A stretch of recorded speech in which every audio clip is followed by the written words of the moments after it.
Tudo bem? Estamos de volta com mais um conteúdo e hoje nós vamos começar com o capítulo 4, os povos indígenas. Hoje, em especial, nós vamos falar sobre as terras de Ibirapitanga.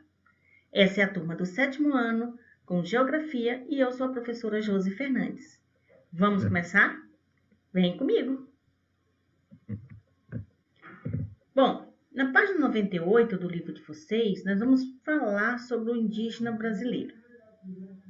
Não existe uma definição exata da origem do indígena brasileiro. Não há consenso, na verdade, entre os pesquisadores, tá? Mas existem 3 hipóteses que tentam explicar a chegada dos povos indígenas às terras da América e especificamente ao Brasil. Então, vamos dar uma olhadinha nesse mapa e vamos analisar o percurso, né, feito pelo índio brasileiro, tá? Pelo nativo brasileiro.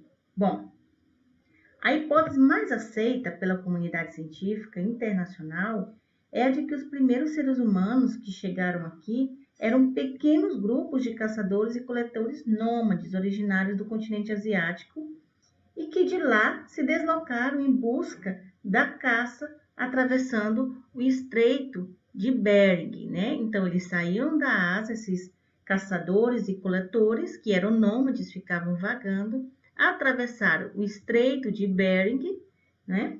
E chegaram até a América. Isso numa época das últimas glaciações que tiveram, tá? E chegaram aqui em terras, né, pisando nas terras americanas, por volta a cerca de 20 mil anos atrás. Bom, a segunda hipótese, ela é menos aceita, indica como local de origem do indígena americano a região do Malaio Polinésia. Diferente da primeira hipótese, né, os grupos que se movimentaram entre o ano de 10.000 e 4.000 anos atrás deslocaram-se através de canoas, tá? Então, aqui, ó, através de canoas, atravessando com embarcações primitivas pelo Oceano Pacífico até chegar nas ilhas, né, da América e assim chegar em terras do Peru e do Chile. Então, essa é a segunda hipótese, menos aceita do que a primeira, que é a travessia desse povo nômade da Ásia para a América através do Estreito de Bering, né? A terceira hipótese aponta para um surgimento autóctone, que significa que o indígena surgiu no próprio continente americano, tá? Bom, em terras do atual estado de Minas Gerais, entre 1835 e 1845, o pesquisador dinamarquês Peter Lund descobriu no interior de cavernas localizadas no município de Lagoa Santa os primeiros fósseis humanos brasileiros. Esses fósseis eram esqueletos que datavam aproximadamente 2.000 anos e que ficaram conhecidos como Homem de Lagoa Santa, tá? Bom, posteriormente, ao ano de 1975, Lagoa Santa ela revelou ao mundo o fóssil de um crânio e outros ossos femininos que foram encontrados, cuja ossada remonta ao período de 11.500 anos. Esse crânio feminino ele foi batizado de Luzia, né? Era um fóssil de uma mulher e passou a ser conhecido como o fóssil humano mais antigo da América. Então, essas são as 3 principais teorias. E que povos eram esses, né, que chegaram até a América, em especial aqui no Brasil, que andavam nus? Que povos eram esses? Bom, na verdade, bem antes da chegada dos europeus, ou seja, dos portugueses, né, esse território ele já era ocupado por milhares de indígenas. Era algo muito além dos 2 milhões que a FUNAI divulga, tá? FUNAI é a Fundação Nacional do Índio. Bom, esses nativos, eles viviam espalhados por todo o território, distribuído em 1.400 nações diferentes, tinham aproximadamente 1.300 línguas faladas.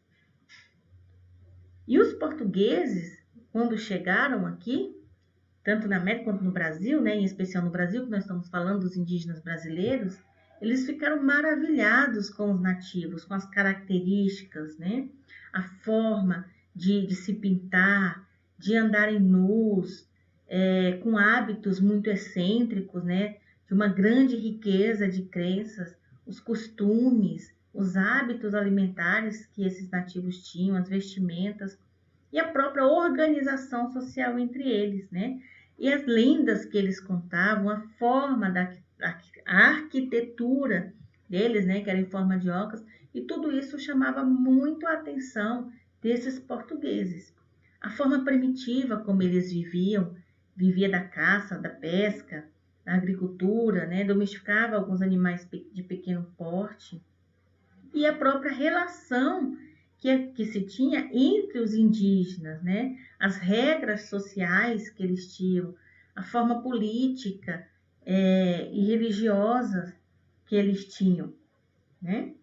Bom, mas foi justamente esse contexto, né, que chamou a atenção dos portugueses, que fizeram também eles serem, vamos dizer assim, considerados sem cultura, um povo sem conhecimento, tá? Outra questão também que chama a atenção é que os portugueses, quando eles chegaram ao Brasil, né, todos eles, no primeiro contato, foi um contato amistoso, né? Até porque eles se impressionavam e eles tinham bastante curiosidade, tanto os índios quanto os portugueses, eles eram aguçados pela curiosidade de conhecer a cultura um do outro, tá? Mas esse período amistoso, ele foi quebrado porque os portugueses passaram a utilizar os índios num trabalho de exploração, num trabalho exploratório. Então, todas essas questões acabaram levando muitos desses índios à morte.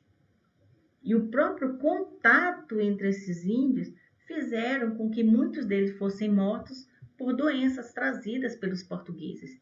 Eles não tinham a imunidade natural contra doenças tidas hoje como doenças simples, como a gripe, por exemplo. Então, além do trabalho forçado, né, exploratório, doenças trazidas pelos portugueses, né, e o próprio conflito entre eles causou um verdadeiro etnocídio. Milhares de índios foram mortos, foram massacrados por aqueles que se diziam ser cultos, civilizados e que, no entanto, desconsideraram a etnia indígena, né, trazendo uma massificação aí desses índios, numa intensidade de uma grande mortalidade desses índios. Bom, a tradição, né, no meio dos índios, na verdade não existiam roubos entre eles, traições, adultério, alcoolismo, vandalismo, a ganância, né, inveja, pobreza, males comuns na sociedade considerada civilizada, né? Ou seja, ali no meio todos se ajudavam. Mulheres plantavam, homens caçavam, pescavam, tudo era dividido de forma igualitária. Nada pertencia exclusivamente a alguém, tudo era de todos. A terra para os índios é um bem comum. Não existe cercas, né? O meu território, meu lote, a minha terra. Não existe cercas e nem propriedade privada. Então, todos tinham a terra como um bem comum de uso coletivo. O trabalho deles também, não existia o trabalho regular como o da sociedade civilizada, né? Entre aspas, contada, essa jornada de trabalho contada por horas, dias ou semanas, né? O que havia, na verdade, era uma divisão do trabalho por gênero. As mulheres ficavam com a função de preparar a terra, de plantar, de colher. Os homens se encarregavam da caça, da pesca, da proteção da aldeia. Quando as mulheres não estavam trabalhando na lavoura, elas também tinham o papel de cuidar dos curumins, ou seja, das crianças, dos seus filhos. E também faziam utensílios domésticos, como as cestas, os potes, as jarras, entre outras, né? E os homens também construíam seus arcos, as lanças, as flechas, contavam histórias, criavam mitos e orientavam os curumins para a vida. Bom, os indígenas, né, não tinham interesse de acumular bens, retiravam apenas da natureza o que era necessário para a sua sobrevivência. Então, não tinha essa coisa de, vamos tirar porque o ano que vem ou no mês que vem podemos não ter. Não, eles só tiravam da natureza aquilo que eles realmente precisavam. As crianças, né, os curumins, eles não iam para a escola. A própria vida, a própria vivência deles, né, os índios consideravam que eles já viviam dentro dessa escola. A própria vida já era uma escola para eles. E eles aprendiam com os mais velhos tudo o que fazia parte da vida deles e do ambiente que os cercava. Então, uma criança indígena, ele aprende vendo o adulto a fazer e imitar, né? Imitando esse adulto. Não havia palmadas ou violência física como forma de repressão ou correção, né? E dessa forma, os índios acreditavam que a criança, o curumim, cresceria partilhando, ajudando, tornando-se solidário com o outro. Bom, por um longo período, né, 7 milhões de nativos que existiam nos primeiros 512 anos de conquista e ocupação das terras do Brasil permaneceram, né? Foram 512 anos, né? Um longo período. Então, isso é um registro histórico, tá? Registro histórico que essa população, tá? E aí existia, desculpa, indígena foi desaparecendo. E hoje, de acordo com a FUNAI, restam apenas 817 mil nativos resistindo bravamente às aldeias. Isso não está contabilizado na FUNAI em torno de 100 mil indígenas, né, 100 mil pessoas consideradas indígenas, que residem nas cidades, né, que estudam, trabalham, então não está contabilizado. Apenas esses 817 mil nativos consideram apenas aqueles que estão residindo em aldeias, tá? Bom, mas o IBGE, o Instituto Brasileiro de Geografia e Estatística, contabiliza que aqui no Brasil, né, possui 896 mil pessoas, né, indígenas. Esse é um censo do ano de 2010, tá certo? De 2010. E que eram, dentro dessa classificação aqui, né, eles estão classificadas em 305 etnias, falavam 274 línguas. A maior parte desses indígenas estava concentrada na região norte, aonde principalmente no estado do Amazonas, e o estado do Amazonas concentrava 17% dessa concentração indígena, tá certo?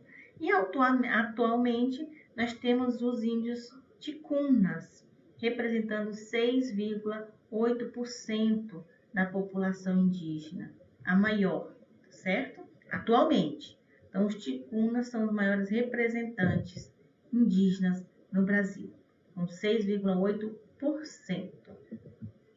Bom, a questão, né, sobre o choque de cultura indígena, como eu falei para vocês, a cultura indígena é um choque muito grande com a cultura portuguesa, né? Os próprios portugueses, os próprios lusitanos, eles relataram isso numa carta direcionada a Portugal. Então, o primeiro contato, como falei anteriormente, foi amistoso. Depois passou a ter uma relação, né, de exploração pelos portugueses, tá?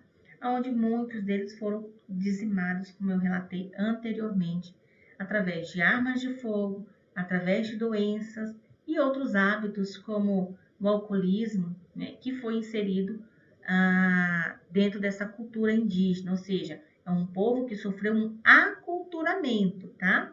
O que é aculturamento?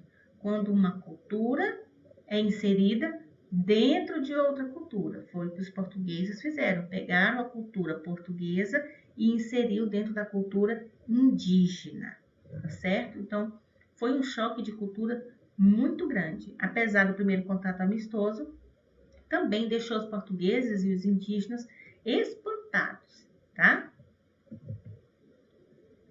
Uau, quanto assunto sobre os indígenas brasileiros, não é? Mas por hoje é só. E continuamos o conteúdo na próxima aula. Tá tudo bem? Estudem bastante, pessoal. Esse conteúdo foi feito com bastante carinho para vocês. Lembrando que esse conteúdo ele é tirado do livro de vocês. Então, enquanto vocês assistem a aula, vocês podem fazer a leitura inteligente, que é grifar no seu livro tudo aquilo que você considera mais importante. Tá certo? Um beijo no coração de vocês e até o nosso próximo encontro.